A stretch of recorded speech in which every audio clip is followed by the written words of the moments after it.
Sekarang mari kita masuki pertemuan kedua dari kelas kita. Tadi kita sudah membahas mengenai jawaban dari modul praktik pertemuan ke-1. Dan kemudian mari kita mulai meneruskan ke pelajaran berikutnya. Tadi kita membahas mengenai transaksi. Transaksi menurut definisinya adalah suatu perubahan yang menyangkut ketiga unsur pokok persamaan akuntansi, yaitu aktiva, utang, dan modal. Tapi dalam hal ini perlu kita ingat, belum tentu semua unsur ini berubah. Jadi contohnya bisa saja aktiva bertambah, dan hanya berkaitan dengan utang. Atau juga misalnya aktiva bertambah, aktiva lainnya berkurang. Seperti contoh kita minggu sebelumnya. Namun yang perlu diingat adalah bahwa akuntansi menggunakan asas pembukuan berganda atau double entry bookkeeping, sehingga debit dan kredit selalu dalam keadaan balance. Persamaan akuntansi adalah hak, harta, sama dengan utang dan modal, di mana sudah saya bahas sebelumnya, harta bisa juga disebut aktiva atau disebut aset. Utang bisa disebut kewajiban atau juga misalnya di bahasa Inggris disebut sebagai obligation atau hal-hal lainnya ya. Jadi dengan adanya equation ini, maka kita mencatat transaksi ke dalam pembukuan akuntansi. Nah, untuk transaksi ini untuk dicatat biasanya memerlukan bukti transaksi. Dan seperti kita ingat di pelajaran sebelumnya, semua transaksi akuntansi yang dicatat itu harus memiliki nilai monetary unit. Jadi kita tidak bisa mencatat apa yang tidak bisa diukur secara ekonomi ya. Di sini kita bisa lihat ada beberapa contoh dari bukti yang bisa digunakan sebagai pendukung pencatatan transaksi. Contohnya, bukti pengeluaran uang, misalnya ada cek atau giro atau kwitansi. Kemudian bukti penerimaan uang, misalnya kwitansi. Kemudian bukti jurnal dan juga bukti transaksi lainnya, misalnya faktur atau invoice. Contoh dari faktur penjualan bisa dilihat contoh bentuknya. Biasanya menyangkut dari nama customer sebelah kiri atas, kemudian nomor fakturnya, dan biasanya ada tujuannya, kemudian jumlah barang beserta harga dan nilai totalnya, kemudian ada tanggal, dan biasanya ada cap perusahaan jika perusahaannya memiliki cap perusahaan, dan atau dicetak dalam kop surat. Mungkin kalian bisa mengingat contoh-contohnya ya. Misalnya kalian menerima tagihan telepon atau tagihan dari perusahaan, misalnya kalian memesan suatu barang, kalian mendapatkan bukti transaksi kan. Nah, itu digunakan untuk pencatatan transaksi tersebut. Ini adalah contoh dari cek. Biasanya cek itu beda cek dan giro adalah bahwa cek itu bisa dicairkan secara tunai. Biasa giro itu bentuknya adalah kemudian ditransfer ke rekening yang penerima. Kemudian perlu diingat juga bagi kalian, jika kalian nanti suatu saat diminta untuk menulis cek atau giro, tolong secara hati-hati karena biasanya bank tidak bisa menerima jika ada penebalan atau kesalahan. Biasa jika ada penebalan atau kesalahan dalam tulisan kita, biasanya mereka meminta bahwa penanda tangan yang biasa adalah direksi itu menandatangan di bagian yang juga salah. Jadi kalau misalnya kita salah 2, ya kita tatan juga jadi 3 kali, yaitu tatan di bawah untuk tatan ceknya dan tatan di bagian kesalahannya. Kemudian kwitansi, rasanya kalian sudah cukup paham ya. Kemudian jurnal voucher, bisa dilihat di sini, jurnal nomor perkiraan, kemudian keterangannya, kemudian jumlahnya. Di sini contoh yang diberikan adalah bukti bank keluar untuk pengisian kas kecil. Kemudian kita akan membahas mengenai siklus akuntansi, yaitu adalah tahap-tahap kegiatan dalam proses pencatatan dan pelaporan akuntansi, mulai dari terjadinya transaksi sampai dengan dibuatnya laporan keuangan. Jadi karena kita sudah mempelajari bahwa definisi akuntansi adalah proses untuk mencatat dari transaksi sampai laporan keuangan yang berguna untuk pengambilan keputusan, maka harus akuntansi harus melalui siklus tertentu untuk menghasilkan laporan keuangan tersebut. Mari kita lihat gambarnya di sini. Kita pahami bersama-sama. Jadi pertama-tama siklus akuntansi dimulai dari dokumen transaksi yang kita sudah lihat contohnya di atas. Kemudian itu dicatat di buku jurnal, nanti kita akan bahas di bawah. Kemudian masuk ke buku besar, akan kita catat juga di bawah, kita diskusikan bersama. Kemudian masuk ke neraca saldo, dan di sana dilihat setelah masuk ke neraca lajur, kemudian dilihat apakah ada perlu penyesuaian atau tidak. Misalnya jika ada kesalahan atau kekurangan transaksi, atau kemudian juga salah posting, banyak kemungkinan terjadi, maka dibuatlah penyesuaian. Setelah dibuat penyesuaian, maka kembali proses berulang, karena penyesuaian biasanya dilakukan melalui jurnal juga. Dan kemudian jika sudah benar semua, maka kemudian neraca saldonya bisa difinalisasi, maka kemudian dibuat neraca lajur, di mana kemudian kita buat laporan keuangan. Laporan keuangan, kalau dilihat di nomor 6 ini, terdiri dari laporan neraca, laporan laba rugi, dan laporan perubahan modal. Seperti yang saya informasikan, juga sebenarnya terdapat juga yang namanya laporan aliran kas atau cash flow. Namun yang paling inti adalah 3 laporan di sini. Setelah laporan keuangan selesai, biasanya dilakukan penutupan. Penutupan maksudnya adalah memindahkan saldo dari akun-akun nominal, yaitu pendapatan dan rugi laba, ke dalam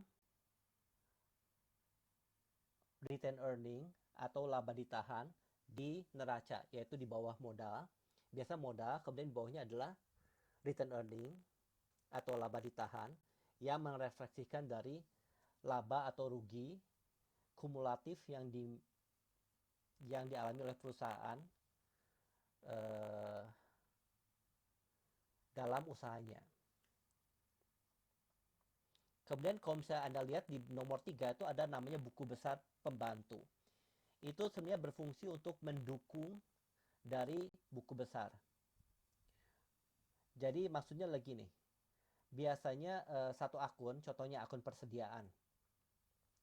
Akun persediaan memiliki buku besar pembantu persediaan, karena biasa persediaan terdiri dari tidak cuma satu jenis barang, tapi bermacam-macam.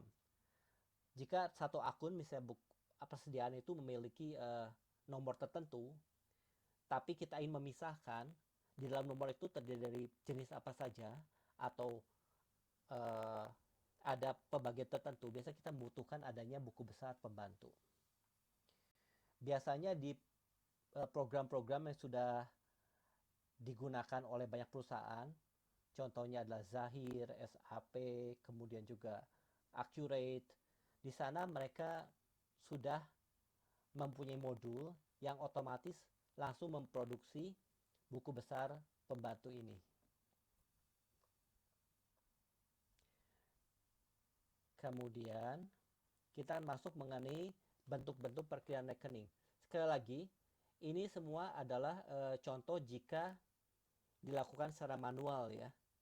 Karena selama ini banyak perusahaan sudah menggunakan minimal Excel, dan banyak juga sudah menggunakan program-program akuntansi yang sudah beredar di pasaran. Jadi Formulir perkiraan rekening atau akun ini adalah formulir khusus yang digunakan untuk mencatat dan menggolongkan transaksi sejenis. Contohnya adalah jika kita ingin menggolongkan transaksi berhubungan dengan kas, maka kita memasukkan transaksinya semuanya di sini. Jadi ada bentuk-bentuk tertentu, yaitu bentuk sederhana atau T atau T account. Itu terdiri dari nama rekening, nomor rekening, dan hanya terdiri dari dua lajur, debit dan kredit. Kemudian ada yang secara bentuknya dua kolom atau skontro. Itu terdiri dari debit ada keterangan dan jumlahnya, dan kredit ada keterangan dan jumlahnya. Kemudian ada 3 kolom atau 3 column account. Itu ada debit, kredit, dan saldonya. Kemudian yang keempat itu ada bentuk 4 kolom, yaitu untuk saldonya ada debit dan kredit. Ini bisa kalian pelajari. Kemudian kita sudah membahas sedikit mengenai pengelolaan rekening, namun akan saya perjelas lagi. Untuk pengelolaan rekening itu terdiri dari 1 aktiva, 2 utang, 3 modal, 4 prive atau drawing, 5 pendapatan atau revenue, dan 6 beban atau biaya, cost. Nah, kembali mengenai pengelolaan ini sebenarnya tergantung dari kebutuhan perusahaan. Contohnya, untuk perusahaan PT itu mereka tidak punya akun prive karena pemilik modal tidak bisa sembarangan untuk menarik modalnya. Jadi biasanya prive ini hanya muncul di perusahaan yang berbentuk CV. Dan kemudian juga misalnya contohnya ada perusahaan yang memiliki harga pokok penjualan. Misalnya dia itu adalah perusahaan dagang. Itu biasanya mereka di bawah pendapatan ada yang namanya cost of goods sold atau harga pokok penjualan. Nah, itu juga akan membuat pengelolaan rekening itu agak berbeda. Namun intinya tetap sama. Di sini kita bisa lihat aturan debit dan kredit, di mana untuk aktiva bertambah di debit, berkurang di kredit. Dan saldo normalnya adalah di debit. Kemudian hutang bertambah di kredit, berkurang di debit, dan saldo normalnya adalah di kredit. Modal K, D, dan saldo normalnya di K atau kredit. Prive bertambah di debit, berkurang di kredit, dan saldo normalnya adalah di debit. Karena itu adalah pengambilan dan mengurangi modal. Kemudian pendapatan bertambah di kredit dan berkurang di debit, dan saldo normalnya adalah kredit. Biaya bertambah di debit, berkurang di kredit, dan saldo normalnya adalah di debit. Ini perlu kalian ingat-ingat dan kalian praktekkan, karena kemudian jika kalian bisa mengingatnya, maka lama-lama kalian bisa langsung mengetahui jika ada satu keanehan dalam laporan keuangan. Contohnya misalnya kas tapi negatif, kan sebenarnya itu nggak mungkin. Mungkin terjadi kesalahan yang perlu disesuaikan atau di-adjust. Kemudian kita masuk mengenai jurnal. Jurnal adalah alat untuk mencatat transaksi. Sebenarnya selain alat tuh mungkin sebenarnya adalah kegiatan ya, untuk mencatat transaksi yang dilakukan secara kronologis berdasarkan urutan waktu dan menunjukkan rekening yang di debit dan di kredit beserta jumlah rupiah masing-masing.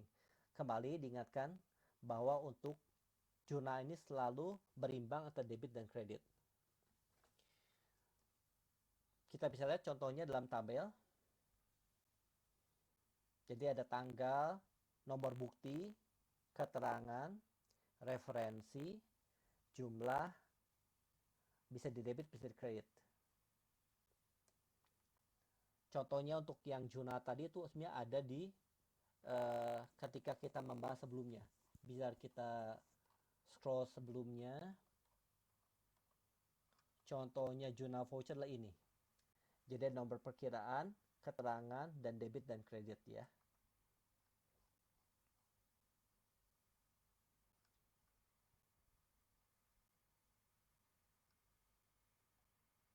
Nah, kemudian kita akan melakukan latihan jurnal.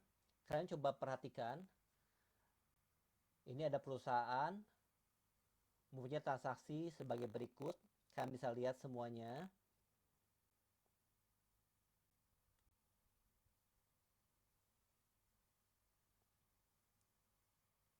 Nah, eh, saya akan beri waktu selama sekitar 10 menit untuk melihat dan mencoba buat jurnal. Nanti saya akan berikan jurnal-jurnal yang betulnya di sini, sehingga nanti kita bisa sama-sama mengerti. Oke, silakan.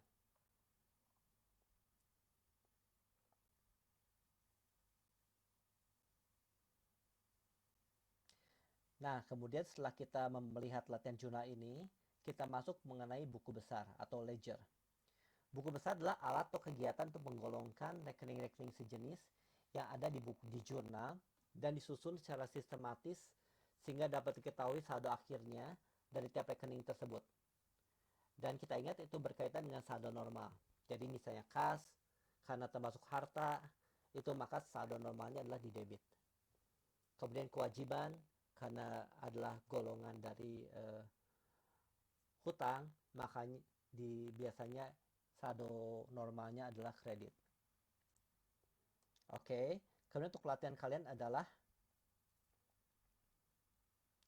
membuat buku besar dari semua jurnal yang sudah dibuat sebelumnya. Untuk saat ini mungkin silakan saja dibuat dulu, nanti nomor rekeningnya menyusul ya. Mungkin agar lebih efisien, saya akan buat jawabannya, nanti kita bisa bandingkan sama-sama. Nanti ini akan dibuat secara terpisah ya, di akhir pelajaran saya akan masukkan, sehingga kita bisa sama-sama mempelajari. Kemudian neraca saldo atau trial balance, itu adalah daftar rekening saldo rekening yang terdapat di buku besar. Di sini ada nama rekening, nomor rekening, dan debit, jumlah atau debit atau kredit. Biasanya perusahaan menempatkan nomor rekening sebelum nama rekening. Jadi paling kiri adalah nomor rekening dulu, baru nama rekening. Kenapa? Karena kalau misalnya dalam prakteknya, sebenarnya lebih mudah mensortir, melihat dari nomor rekening dibanding nama rekening. Jadi mereka biasanya menempatkan nomor rekening di sebelah kiri. Jadi dari buku besar tadi, tolong kalian buat neraca saldo untuk perusahaan tersebut, yaitu Azkia Dekorator per 31 Desember ya.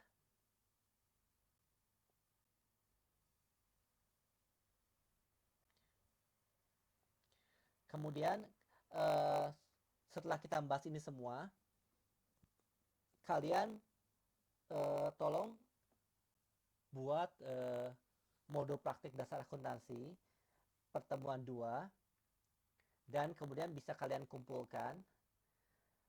Saya beri waktu selama 1 minggu. Jadi Senin sebelum mata pelajaran ketiga, itu tolong kalian sudah serahkan hasilnya ya. Kemudian untuk seperti biasa untuk